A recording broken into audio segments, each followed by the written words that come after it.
Alright, welcome back to another video. Today I'm going to be going over something a little bit different than we normally do here on the channel. Today I'm going to be going over why deer feeders can be such an important part in managing wildlife. We are really excited to announce that Buck Brothers is partnering with Mag Feeders. So the first thing that I'm going to go over on about feeders is how it can benefit the deer by giving them a source of food.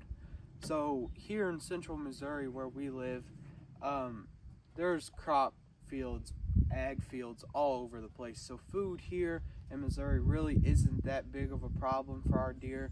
We also put in food plots, as you guys know, and stuff like that.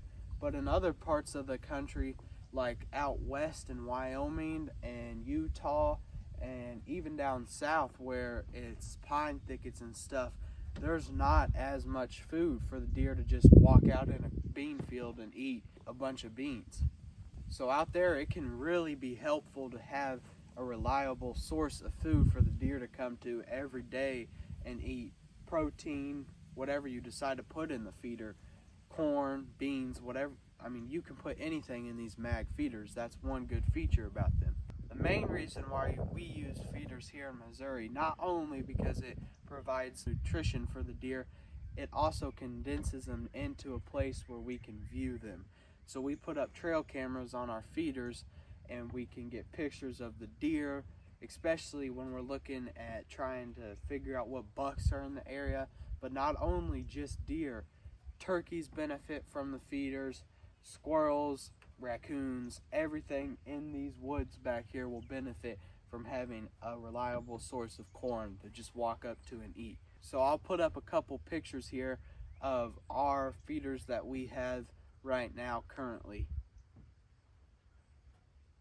As you can see, there are still deer coming to these feeders, but one problem we have with these feeders is the squirrels.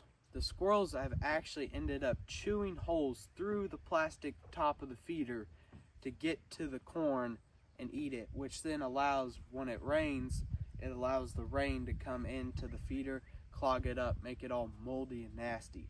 So one nice thing about the Mag feeders is the squirrels can, yes, they can jump up and get the corn, but at least they don't have to destroy the feeder totally to get to it.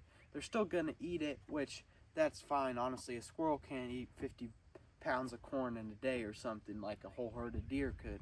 They'll just get up, eat a little bit of corn, and then leave, rather than biting a giant hole right through the middle of it to where that feeder, it's not usable anymore. Another nice thing about Mag feeders is the raccoon proofing. It makes it extremely hard for raccoons to get into that feeder unless you set it up on a tree or next to a tree where they can jump on it. You can even put metal around it where they can't climb up, and basically it makes it completely raccoon proof. Mag feeders are also very durable. They've actually tried destroying one with a backhoe and it lifted the backhoe up off the ground.